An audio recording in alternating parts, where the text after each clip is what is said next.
Sarah Mitchell's hands trembled as the jet dealership security guard escorted her toward the exit, the sales manager's cruel laughter echoing behind her.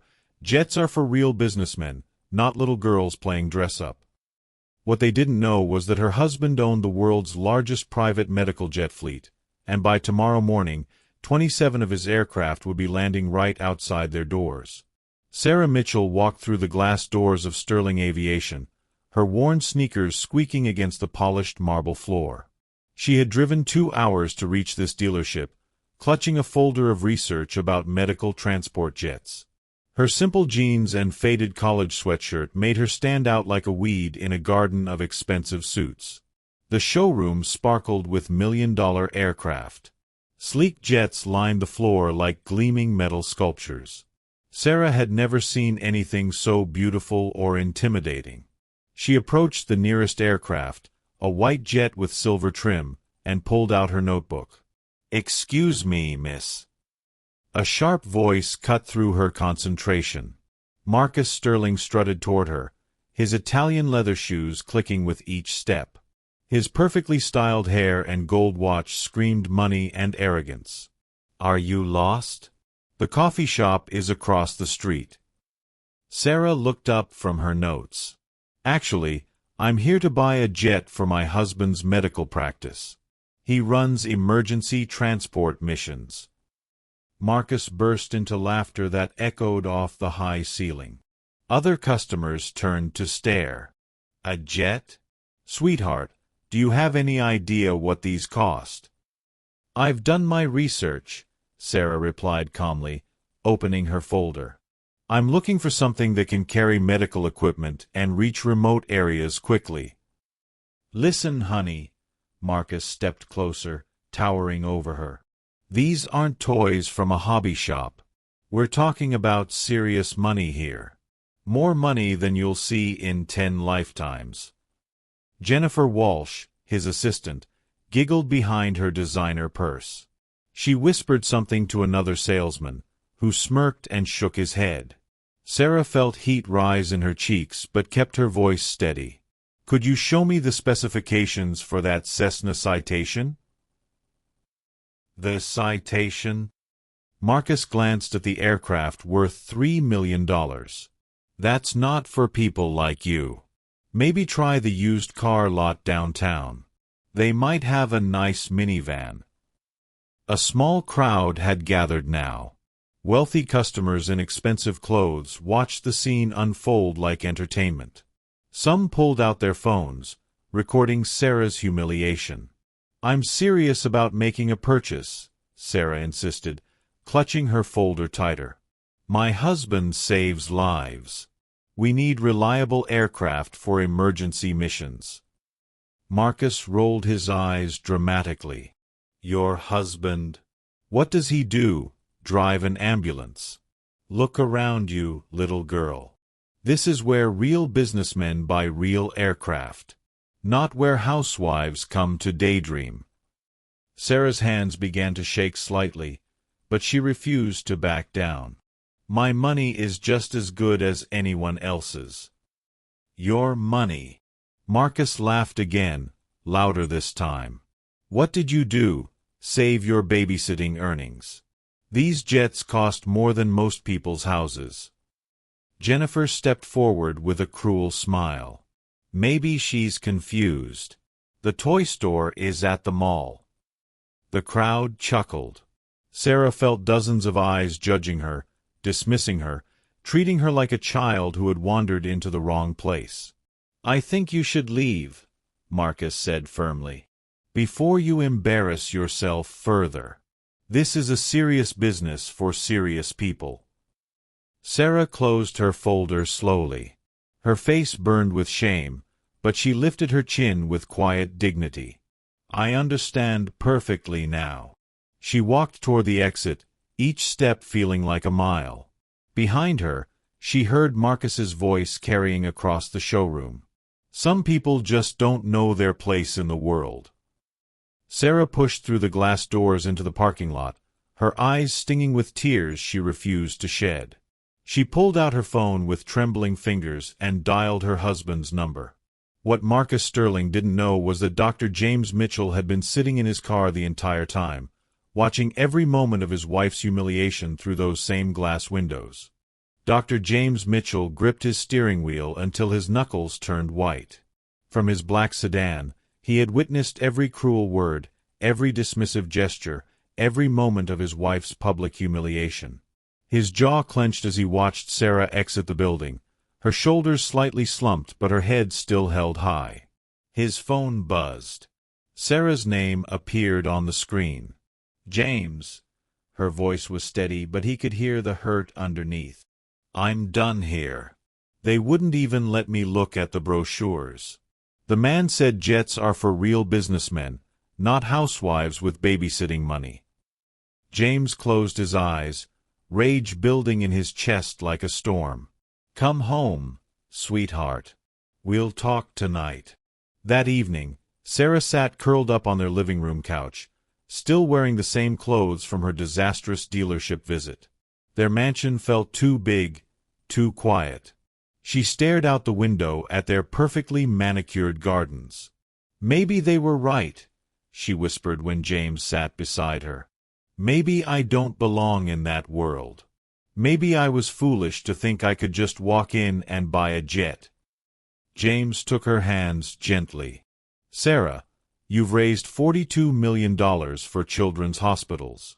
You've negotiated with world leaders. You've saved thousands of lives through your charity work. You belong anywhere you choose to be." "But they saw right through me," Sarah said, her voice small. "They knew I didn't fit." "They saw what they wanted to see," James replied, his voice growing harder.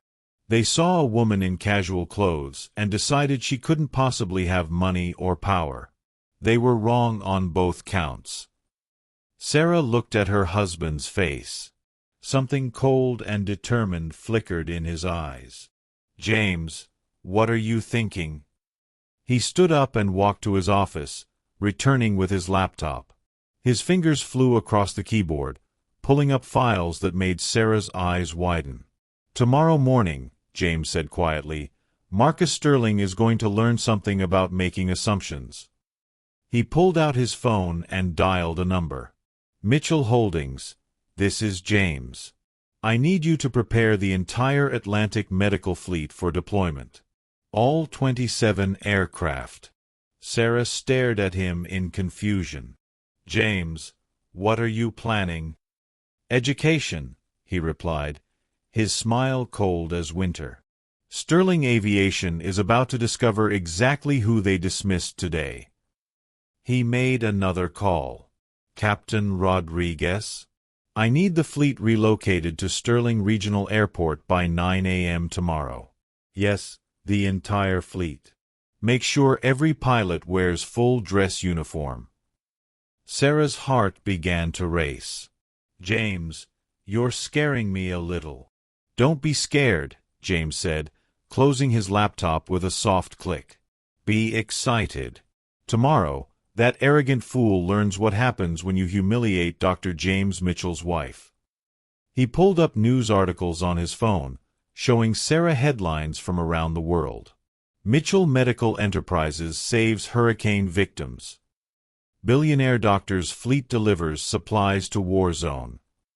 "Medical aviation giant expands global operations." Marcus Sterling had no idea, James continued, that he was talking to the wife of the man who owns the largest private medical jet fleet in the world. Sarah's mouth fell open as the full scope of James's plan became clear. "By tomorrow morning," James said, standing and kissing her forehead, 27 jets will be parked outside Sterling Aviation. And I'm going to walk through those same glass doors and introduce myself properly." 27 medical jets descended from the sky like a fleet of silver angels, their engines roaring in perfect formation over Sterling Aviation. Marcus Sterling dropped his coffee mug, watching in horror as aircraft worth hundreds of millions of dollars filled every available space at the nearby airfield. "What in the world?" Marcus whispered, pressing his face against his office window. Each jet bore the distinctive Red Cross symbol of Mitchell Medical Enterprises, The company he'd read about in aviation magazines but never dreamed of meeting. Jennifer burst through his door without knocking. "Sir, there's a situation downstairs. Someone important is here to see you." Marcus straightened his tie and walked to the showroom floor, expecting to meet whoever owned this incredible fleet. His heart hammered against his ribs. This could be the sale of a lifetime. Dr. James Mitchell stepped through the glass doors with the quiet confidence of a man who owned the world. His custom suit fit perfectly, his silver hair was styled impeccably, and his eyes held the sharp intelligence of someone used to making life-or-death decisions. "Mr. Sterling," James's voice carried across the suddenly silent showroom. "I'm Dr. James Mitchell, founder and CEO of Mitchell Medical Enterprises." Marcus's face went pale as recognition hit him like a sledgehammer. Mitchell Medical was legendary in aviation circles. Their humanitarian missions made international headlines. Their fleet was worth over $2 billion. "Dr. Mitchell," Marcus stammered, rushing forward with his hand extended. "What an incredible honor. Welcome to Sterling Aviation." James ignored the offered handshake, his cold stare making Marcus's hand drop awkwardly to his side. "I believe you met my wife yesterday." The words hung in the air like a death sentence. Marcus felt the blood drain from his face as puzzle pieces clicked into place. The woman in jeans. The simple clothes. The research folder. Your wife. Marcus's voice cracked like a teenager's. "Sarah Mitchell," James continued, his voice growing dangerously quiet. "She came here yesterday looking to purchase a medical transport jet. Perhaps you remember her." The entire showroom had fallen silent. Customers, salespeople, even the receptionist stopped what they were doing to listen. Marcus felt dozens of eyes watching his world crumble. "Sir, I think there might be some confusion," Marcus began desperately. "No confusion." James stepped closer. "You told my wife that jets are for real businessmen, not little girls playing dress-up. You suggested she try a used car lot." Jennifer backed away slowly, her face white with terror. She had laughed at Sarah Mitchell, the wife of a billionaire, the woman who ran international medical charities. "Dr. Mitchell, please let me explain," Marcus begged, sweat beading on his forehead. "Explain what exactly?" James's voice remained calm, which somehow made it more terrifying. "Explain how you judge customers by their clothes? Explain how you assume women can't make major purchases." David Chen, the young salesman who had tried to help Sarah, stepped forward nervously. "Sir, I attempted to assist Mrs. Mitchell, but Mr. Sterling sent me away." James turned his attention to David, his expression softening slightly. "What's your name, son?" "David Chen, sir. I've only been here 6 months. How would you have handled my wife's visit, David?" David glanced nervously at Marcus before answering honestly. "I would have listened to her needs, shown her relevant aircraft options, and treated her with the respect every customer deserves." James nodded approvingly. "That's the difference between a professional and a fool." Marcus felt his career dissolving before his eyes. "Dr. Mitchell, if you could just give me a chance to make this right." "Make it right." James laughed, but there was no humor in it. "You humiliated the woman who has saved more lives than this entire dealership combined." Through the windows, the 27 jets gleamed in the sunlight like a reminder of exactly how much money Marcus had just lost.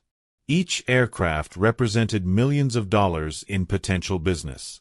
But James wasn't finished delivering his message, and the worst revelation was still coming. Richard Sterling burst from his private office like a man fleeing a fire, his face flushed red with panic. As the owner of Sterling Aviation, he had spent years trying to land a contract with Mitchell Medical Enterprises. Now that opportunity was exploding in front of his eyes.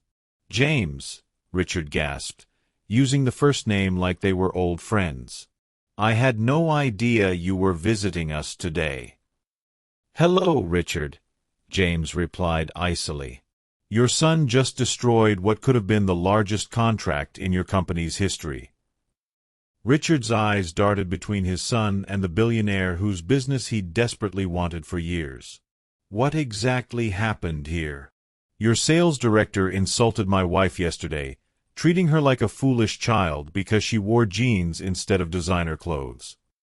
Richard spun toward Marcus with murder in his eyes. "You did what?"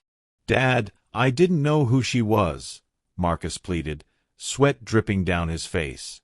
"You didn't know because you didn't bother to ask," James interrupted sharply.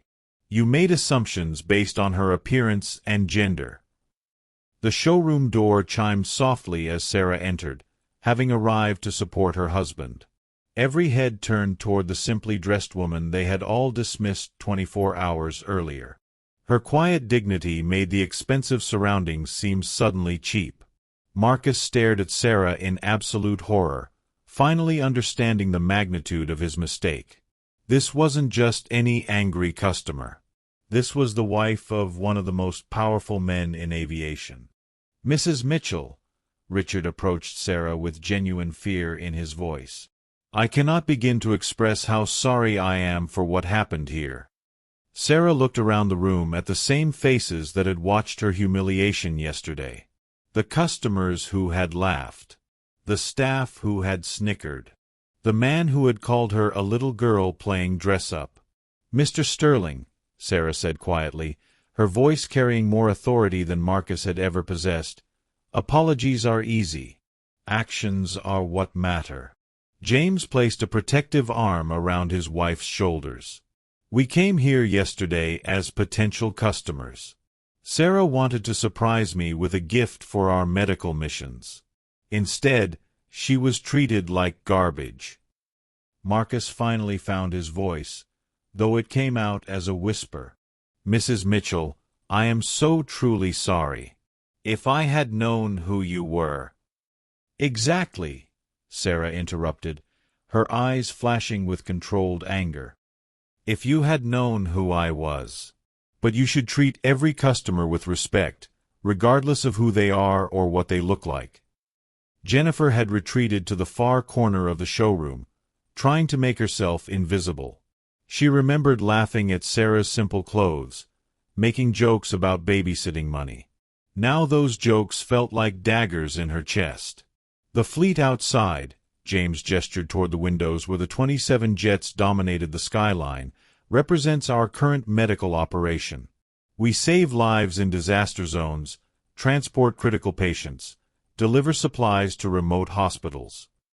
Richard's eyes widened as he calculated the value. 27 aircraft. "Worth approximately $2.8 billion, James confirmed. "All purchased from your competitor, Apex Aviation, because they understood something you apparently don't." "What's that?" Richard asked desperately.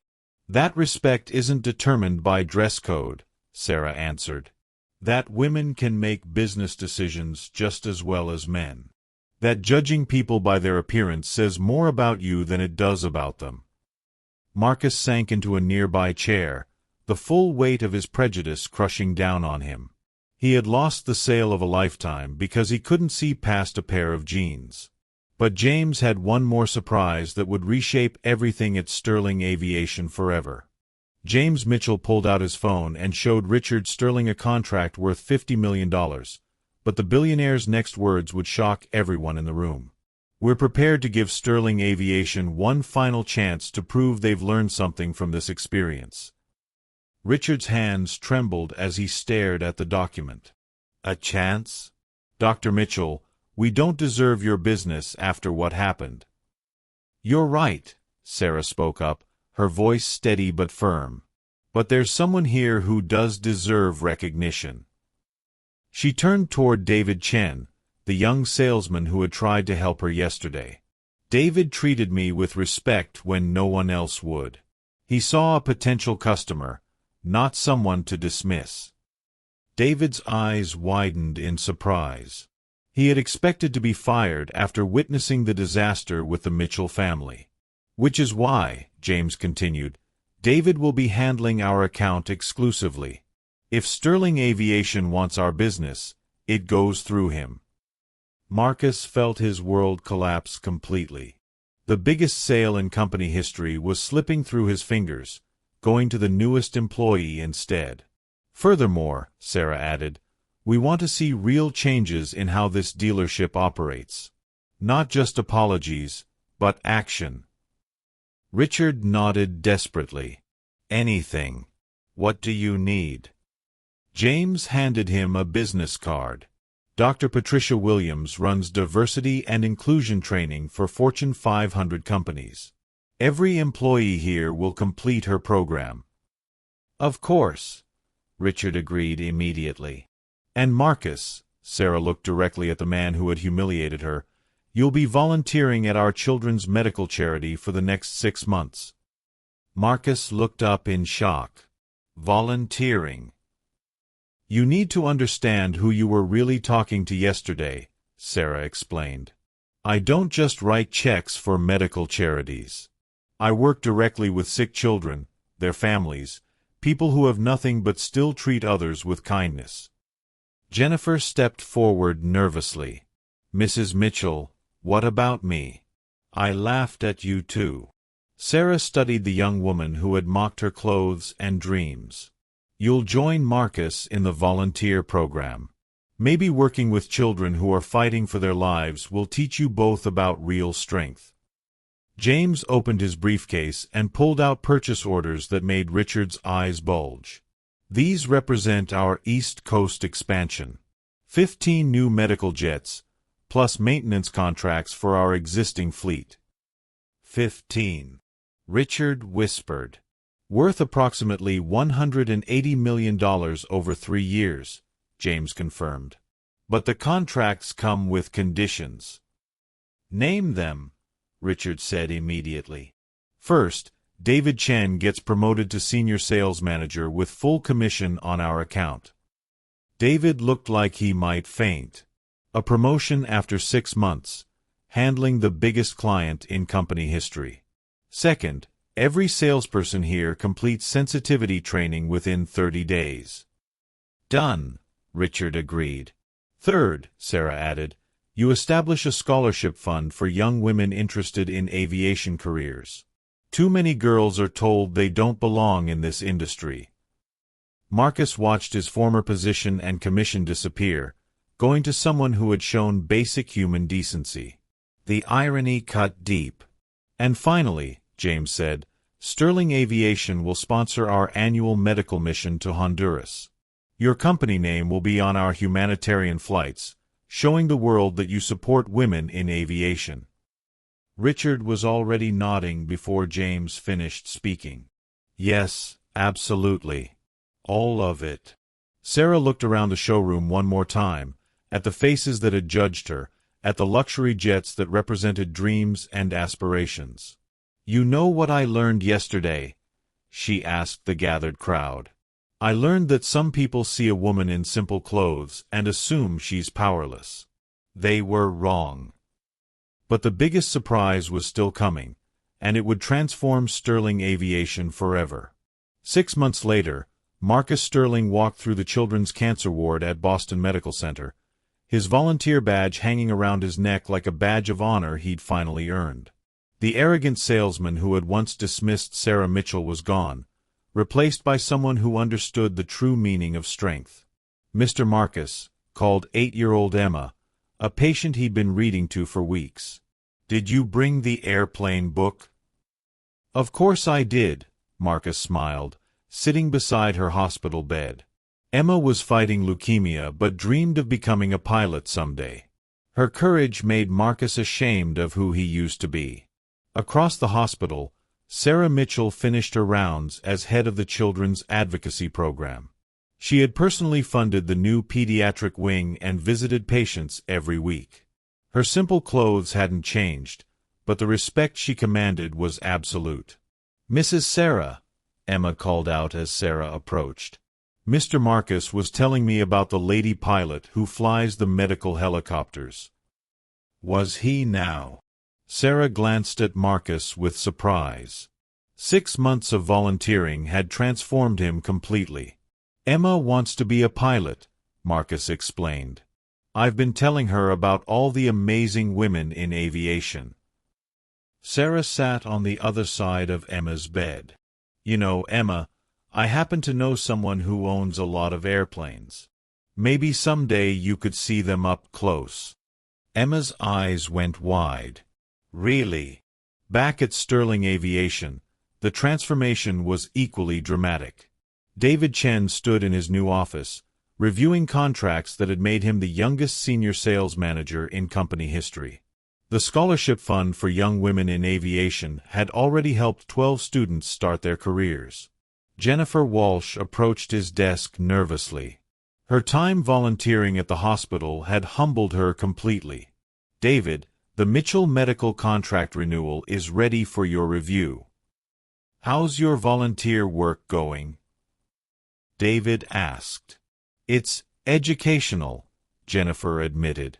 Those kids face real problems every day, but they're still kind to everyone.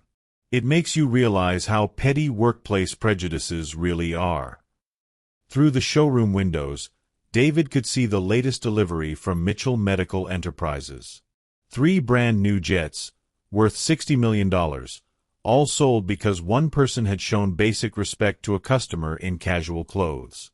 Richard Sterling gathered his staff for the monthly meeting. Sales are up 300% this year, he announced. We've landed contracts with 4 major medical organizations, all because word spread about our new approach to customer service. What new approach? Asked a newer salesman. We treat everyone with respect, Richard explained. We listen to what they need instead of judging what they look like. Revolutionary concept, apparently. At the hospital, Sarah found Marcus reading to a group of young patients. His voice was gentle, patient, completely different from the arrogant man who had dismissed her months earlier. You know, Sarah said after the children returned to their rooms, James and I have been discussing expanding our scholarship program. Marcus looked up hopefully. I'd like to help with that, if you'll let me. Why? Sarah asked. Marcus was quiet for a moment. Because Emma asked me yesterday why some people think girls can't be pilots. I realized I used to be one of those people. I want to be part of the solution instead of the problem. Sarah nodded approvingly. There's a board meeting next month. We could use someone who understands both aviation sales and the importance of inclusion. As Sarah drove home that evening, she reflected on how much had shifted since that humiliating day at the dealership. Marcus had learned empathy through service. Jennifer had discovered humility through helping others. David had been rewarded for his integrity. Sterling Aviation had prospered by embracing respect. But most importantly, 12 young women were now studying aviation because a scholarship fund existed, created from a moment when one simple woman refused to accept that jets were only for businessmen. Sometimes the most powerful response to prejudice isn't revenge, but the patient work of opening minds and creating opportunities for others to succeed.